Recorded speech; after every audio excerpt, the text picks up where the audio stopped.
প্রকৃতিকে ভালোবাসি না এমন কেউ নেই।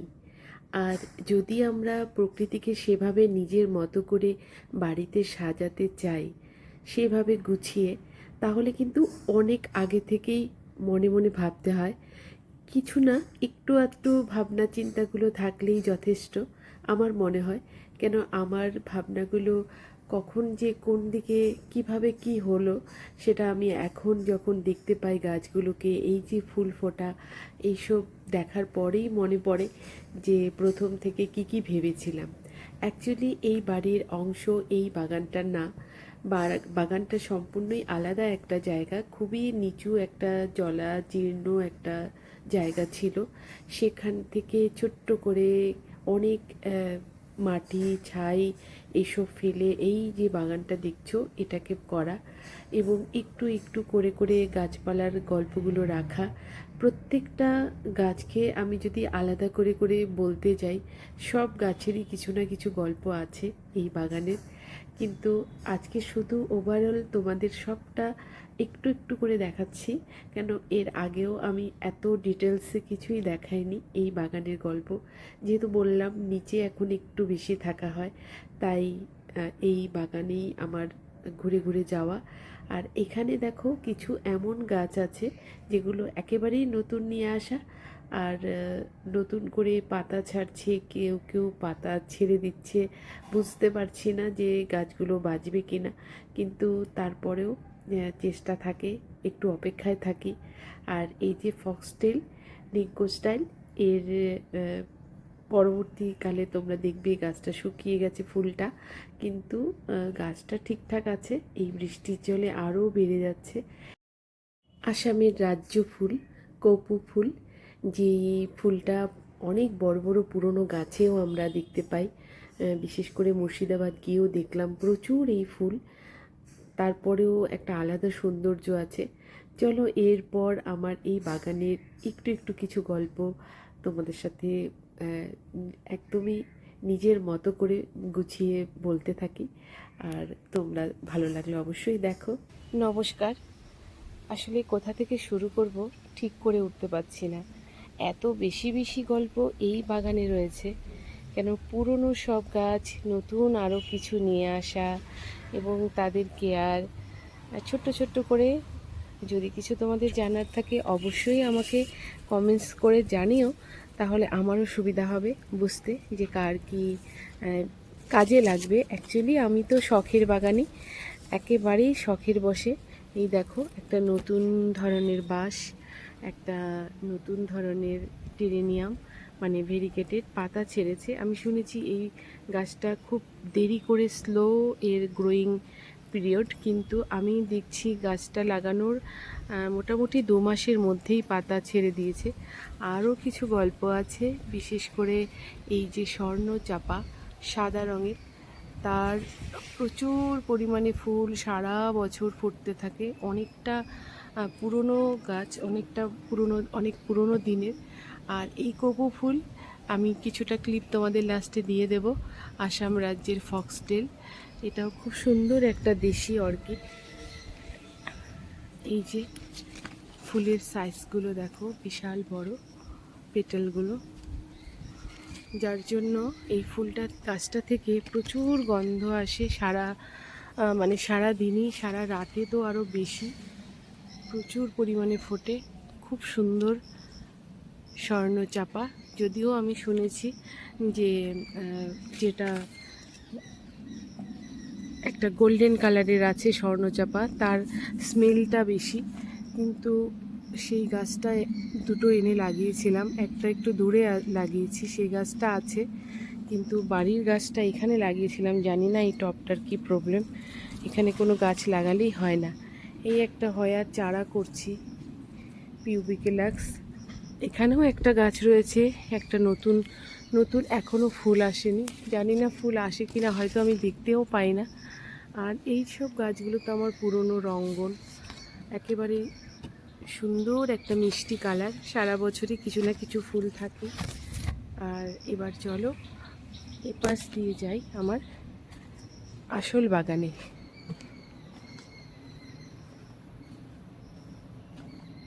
এটা একটা চায়না গন্ধরাজ। চায়না গন্ধরাজটা কিছুতেই ফুল দিতে চায় না, জানি না ঠিক কেন। এটাও একটা ভেরিকেটেড পাতার এনেছিলাম, গাছটা খুব সুন্দর বনসাই করার চেষ্টা করছি। এও সেই ভেরিকেটেড পাতার বাঁশ। এ আমার বকুল গাছ, সেই বিশাল বড় বকুল। বনসাই করে কি করে জানি না,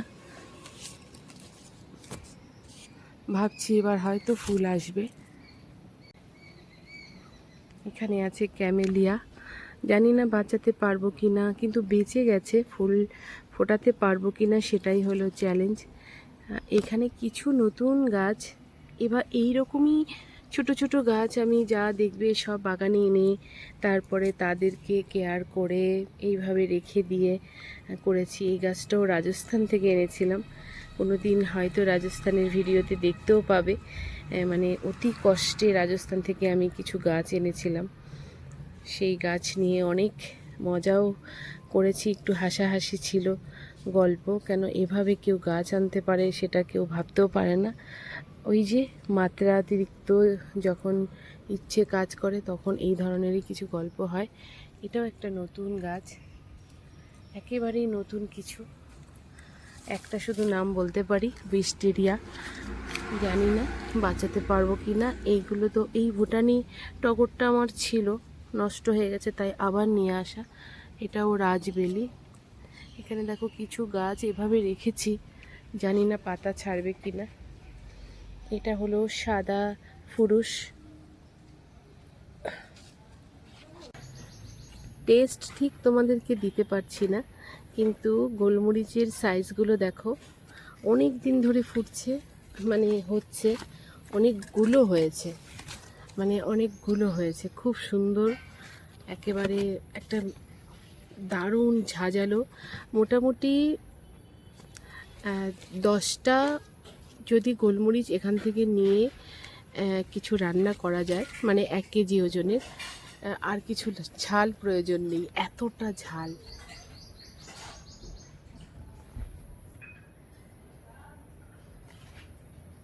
আর একটা এত সুন্দর একটা অ্যারোমা এই গোলমরিচের রয়েছে, কি বলবো। এই যে এখানে প্রচুর হয়েছে, প্রচুর, ভাবছি তুলবো। তার সাথে রয়েছে দারুচিনি, মানে এটা তেজপাতারও কাজ করে। আর এই রামবুটান গাছটা জানি না কি পজিশনে রয়েছে। চলো একটা খুব সুন্দর জিনিস আগে তোমাদের দেখিয়ে নিই, তারপর পুরো বাগানটা সম্বন্ধে বলবো। এই যে ব্যানানা ম্যাঙ্গো, ব্যানানা ম্যাঙ্গো সাইজটা শুধু দেখো, মানে অনেক গুটি এসছিল, ফুল এসছিল, কিন্তু আমার কিছু অজানা তথ্যের জন্যই আমি ওগুলো রাখতে পারিনি। যেহেতু আমি সত্যি কথা বলতে এদের নিয়ে বেশি একটা ঘাটাঘাটি কিছুই করি না, আমি তাদের মতো করেই ছেড়ে দিই। মানে কতটুকু হবে জানি না, যা হয়েছে প্রথম ফলটা ঠাকুরকে দেব, তারপরে এটা সবচেয়ে বড়। মানে দেখতেই সুন্দর, কালার আসছে সবে। এটা কাটিমন্ডাটা, এটা হলো ব্যানানা ম্যাঙ্গো, একেবারে কলার মতো, আবার নতুন করে ব্রাঞ্চ আসছে, এই তো। আর এখানে তার জন্যই আমি অ্যাভোকাডো, ছাদের কিছু কিছু গাছ লাগিয়ে দিয়েছি। আর এখানে আমার সেই থাইল্যান্ডের টগর,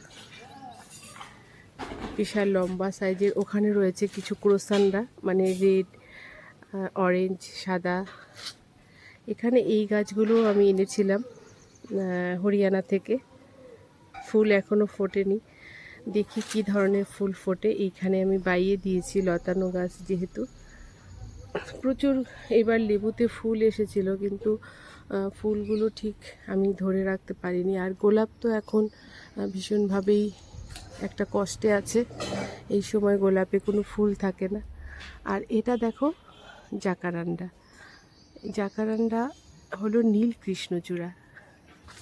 এই ডাল কেটে একটা ছোট্ট ডাল এখানে বসিয়েছি, খুব সুন্দর হয়েছে। আর এটা হলো ননি ফল, এও আমি ছাদ থেকে এনে তারপরে এখানে বসিয়েছি। এই গাছটা ফুলটা একদম অদ্ভুত, একটা অন্যরকম, মানে দুটো গাছ, একটা গাছ অতি কষ্টে বাঁচিয়েছি। হলুদ রঙের একটা প্লাস্টিক টাইপের, আমি নামটা যদিও মেনশন করে দেব তোমাদের।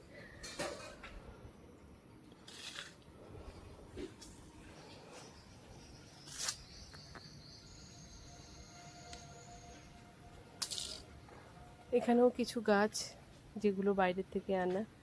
এইখানে বাসরলতা, এটা একদম আলাদা কিছু কালারের। যতক্ষণ ফুল না ফুটছে ততক্ষণ বলতে পারছি না ঠিক কি হয়। আর এই যে এখানে একটা লেবু, মানে টুকটাক টুকটাক কিছু না কিছু হচ্ছে আমার বাগানে। আর গোলাপ জামুর তো হতেই থাকে, একবার পাতা, একবার ফল, একবার ফুল। এই ওই সেই আমার ছাদ বাগান, আসলে একটু বেশি ছড়ানো সব কিছুই। নতুন করে আরও একটা আম গাছ। আর হ্যাঁ, এই যে কাঁঠাল গাছ, এটা বহু পুরনো একটা গাছেরই, মানে বীজ থেকে করা। যে গাছটার নাম ছিল ষষ্ঠী গাছ। ষষ্ঠীর সময় সেই গাছের পুজো দেওয়া হতো এবং এই বাড়ির সব জামাই মেয়ে বাচ্চাদের আশীর্বাদ করা হতো সেই গাছের নিচে পুজো দেওয়া।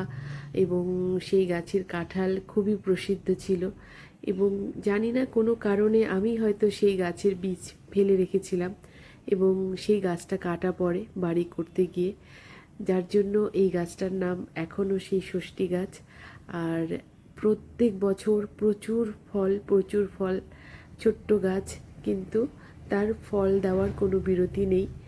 আর এখানে রয়েছে আরও কিছু বিশেষ গাছ, আমাস্তিয়া নোবেলিস, তারপর এই যে ভেরিকেটেড পাতা, তারপর একটা ছোট্ট সুন্দর মর্নিং গ্লোরি বা কিছু একটা ফুল, মানে কিছু না কিছু আছে একেবারে লতিয়ে। এই গাছ ও গাছ এইসব হয়ে আছে। আমি মাঝে মাঝে এদের যাই, একটু যত্ন নেই। এভাবেই চলে আমার নিচের বাগানের গল্প। আরও কিছু গল্প আছে, অনেক কিছুই। তবে হ্যাঁ, অবশ্যই একটু একটু করে তোমাদের সাথে শেয়ার করব সময় বুঝে। অনেক দূর থেকে নিয়ে আসা এই যে পেয়ারা গাছের শুকনো যে মোটা যে গাছের কাণ্ড, তার মধ্যে এই ছোট্ট ছোট্ট অর্কিডগুলোকে বেঁধে দিয়েছিলাম এক সময়। আর ছাদেও কিছু চারা বেরিয়েছিল, সেগুলোকেও এনে এখানে এইভাবে দড়ি দিয়ে বেঁধে দিয়েছি। আর তার থেকেই ছোট ছোট গেইন, আবার স্পাইক, ফুল, সব মিলিয়ে এটা খুব সুন্দর একটা নতুন কিছু তৈরি হচ্ছে আমার বাগানে। আর যার এই ভিডিওটা যদিও কিছুদিন আগের, এখন রয়েছে আরও কিছু স্পাইক, সেগুলো তোমাদের সাথে শেয়ার করব। আর খুব ভালো থেকো সবাই, অনেক অনেক আন্তরিক শুভেচ্ছা সবাইকে। আর এই নিয়েই বেঁচে থাকা, এই যা আছে যতটুকু আছে তার মধ্যেও একটা আনন্দ। ভালো থেকো সবাই, অনেক অনেক শুভেচ্ছা সবাইকে।